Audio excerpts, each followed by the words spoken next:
Still here in Nigeria, children in Baimana village in Jigawa State are faced with the menace of acute malnutrition. A visit to the community by Channels Television revealed a dire situation where many of the malnourished children are being treated at a health center. Our next report takes a look at the causes of the problem and its effect on the children's health. This is Bamaina, a community village few kilometers away from Birnin Kudu local government area of Jigawa State. The unique thing about this community is the issue of extended families with many children.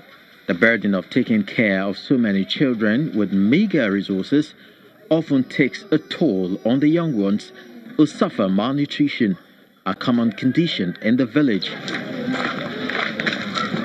Malam Dau Bello, a farmer and one of the 6 husbands in the family, has 11 children with 2 wives. His second wife, Adiza Dau, whose twins are 7 months old, suffered from malnutrition, which is a common illness in the village. My kids are 9 months old. They were diagnosed with severe acute malnutrition 8 weeks ago, which was a result of not enough breast milk. God is so kind, we took them to the hospital and they were treated. Just as she explained to you, it's improper breastfeeding that caused the sickness. Now they can even sit, but before, the situation was terrible. 3-year-old Isa from a different family is suffering from stunted growth after battling with acute malnutrition. His mother gives her reasons. We had no idea what was wrong with the child. A herbalist told us something was inside his stomach and we believed him, until we realized that his medicine is not making any difference, and then we took him to the hospital and now he looks better. The state government says it's paying close attention to the affected children who get access to a nutritionist once in 2 weeks. We also have in plan to establish more centers in 15 more local government areas, whereby so that the service, everybody from every local government can have access to the service. But the Civil Society Legislative Advocacy Center believes the number is increasing and more needs to be done. Only 12 LGAs are offering community-based management of severe acute malnutrition. So what of the rest of the states? There are 27. The rest of the local governments, there are 27 local governments. If only 12 is offering it, then the rest of the local government also need it, because there are so many hard to reach regions. Malnutrition is a lack of proper nutrition caused by not having enough to eat, not eating enough of the right things, or being unable to use the food that one does eat. According to UNICEF, in Nigeria, 37% of 6 million children experience stunted growth, more than half of them severely. In addition, 18% of children suffer from wasting, 29% are underweight.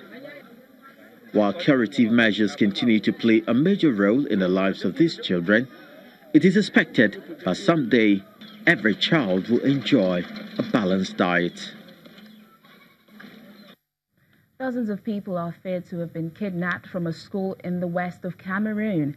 Military sources say at least 79 people have been abducted in Bamenda by armed gunmen early on Monday. Cameroon's northwest and southwest regions have been hit by separatist rebellion in recent years.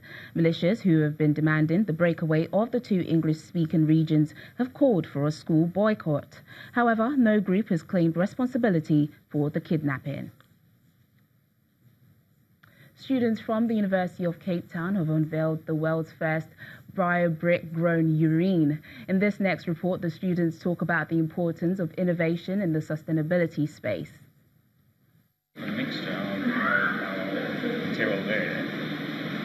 Going to the toilet to pee could result in building materials for a new home if South African researchers who made the world's first bio-brick from liquid gold have their way.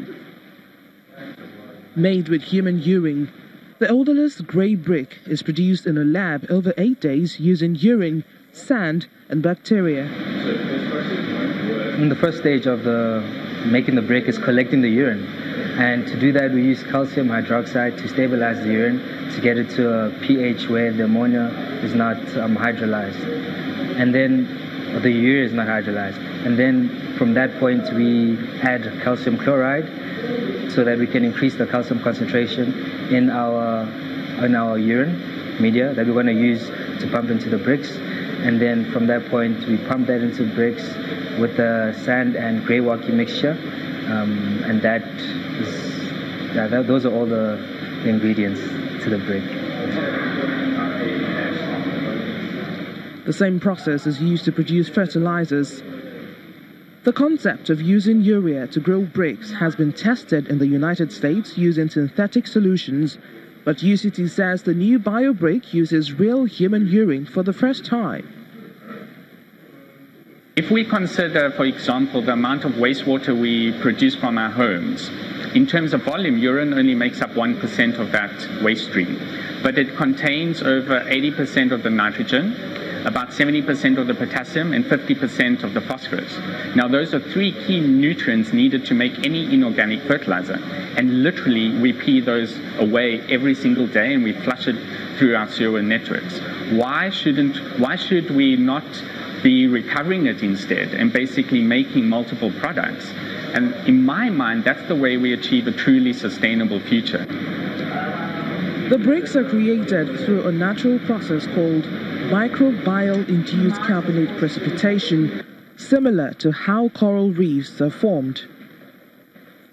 To make a brick, loose sand is colonized with bacteria that produce the enzyme urease, which in turn breaks down the urea in urine while producing calcium carbonate through a complex chemical reaction.